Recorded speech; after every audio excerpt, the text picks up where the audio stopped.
my concern is with those workers as well. What were you going to ask? How personal is this to you? It's more than just dumping waste somewhere. How personal is this to you? Well, I mean, I'm from Long Island. I grew up in the heart of residential Long Island. And further out on Long Island, where researchers have argued, again, you can find scientists who can say a lot of opposing things if you pay them enough for the study. But in eastern Long Island, further out east from where I had grown up, breast cancer rates were among the highest in the 48 contiguous states. There's an organization out there, obviously, that's called 1 in 9, which spoke to the issue that 1 in 9 women who grew up in eastern Nassau County and western Suffolk County had breast cancer. We see breast. My mother lives here and has a chapter of her breast cancer research fund here, but it's housed primarily at the State University of New York at Stony Brook. Long Island, which was an agricultural community for many, many decades, particularly further out east. The areas that have been developed on Long Island over the last 50 years, which had seen some of the most aggressive applications of herbicide, fungicide, and pesticide in farming. Potato farming in particular. Long Island was pretty famous for potato farming, and that's some of the heaviest application of fungicide you can find. As well as applications for home lawn care, golf courses and parks once these areas became developed. There's a lot of a history of intense chemical application on Long Island into porous sandy soil and right into a water table pretty quickly. And as a result of that, you have these elevated, we believe as a result of that, you have these elevated breast cancer rates. There was a nuclear reactor there at the Brookhaven National Laboratory that we were successful in getting shut down because they had admitted that they dumped billions of gallons of tritiated water into the headwaters of the Peconic River at Brookhaven National Laboratory. We got the high flux beam reactor, the HFBR, which was a research reactor there, which everybody in the business community said, please don't shut this down. Having this research reactor on the grounds of this federal national laboratory is a very, very positive thing. One guy said to me once, it's a very sexy element of the economic picture on Long Island to have this. It's really great for the island. And we said, we don't understand. You're saying it's great to be dumping billions of gallons of tritiated water into the headwaters of the Peconic River? We got that shut down as well. So whether the contamination is radiological or chemical, I think people have the right to know. I think people have the right to know. Before you put these socks, before you put these devices that hold this incredibly, incredibly nasty chemical contamination, this stuff is not, you're not throwing out children's diapers. You're not throwing out old banana peels. This stuff is as bad as it gets. Before you throw that back in there, find out what the status of those waste beds is before you allow them to do that. Contaminating and recontaminating, and Honeywell would have this community on a cycle of contamination. I don't think that you want that adjacent to a residential area. Anybody else?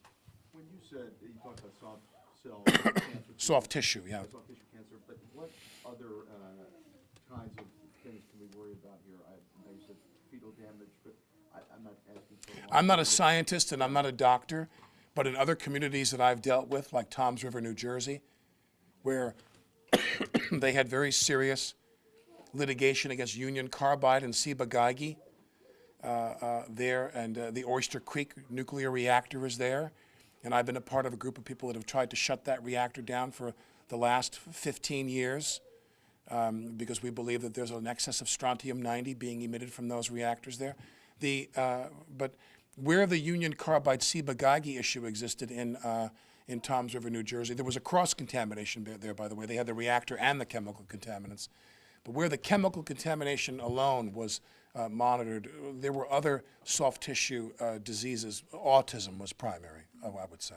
So you had soft tissue cancers like prostate, breast, and you had autism clusters existing where there is this massive chemical contamination.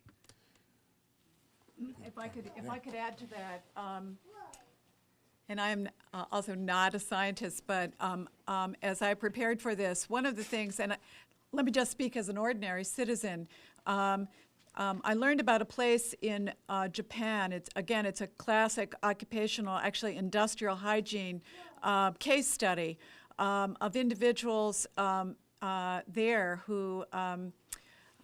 where there was a lot of, course, a large bay, and a large chemical company was dumping mercury into that bay, the Minamata Bay, I believe, they began to see very strange. First, they began to see the cats who had been eating the fish that had high levels of mercury in them, staggering around town. And then they began to notice some people began to suffer the same effects. And they began to, if you go to Wikipedia website, you'll also see that some of the examples of fetal contamination as well, fetal deformities.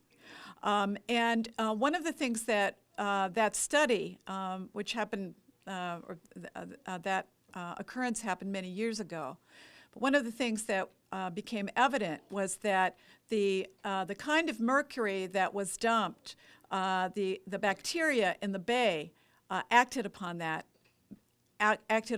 mercury and transformed it to a much more toxic form of mercury, and it had much more severe effects on human health.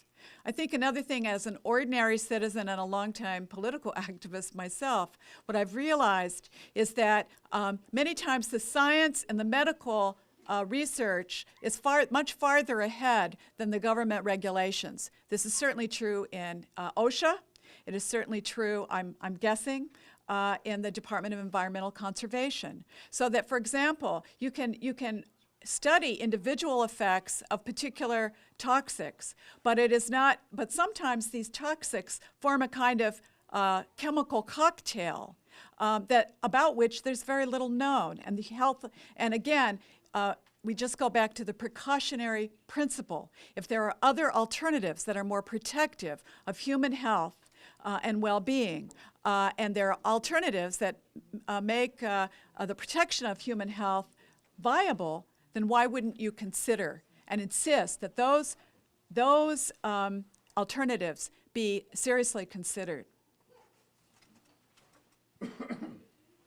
Thank you, everyone. We're on a tight schedule, as I mentioned, so we have time for one more question, or if there's any. Alex, I'm just wondering, are you going to pursue this any further with elected officials, or? Yeah, we're going to see after this. I'm up here today, and I have to turn around and go back to New York tomorrow. So my time has been tight, but I'm relying on my crack staff here, my sister, my crack lobbyist, scientist, engineer, there to keep me informed about what the next steps would be. But we just want to close. I mean, we could go on and on about this and a lot of tangents and so forth.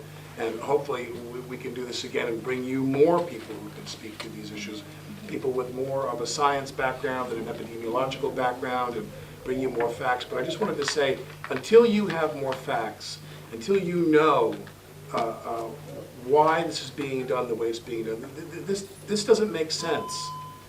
That this stuff needs to be dumped in an area that's been completely transformed over the last 30 years. If there was nothing out there, if it was a quarry, if it was a depleted mine or quarry or facility that there was just nothing there, if it was a dead space that nobody occupied, but there are homes and families living there now, and they want to put stuff in there that's thousands of times worse than was originally put in there. They only want to make it worse.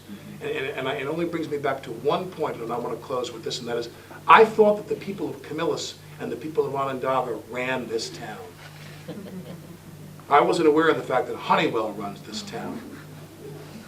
Because right now, if you allow this to go, Honeywell runs this town, not you. And I don't think that you want to live in a place like that.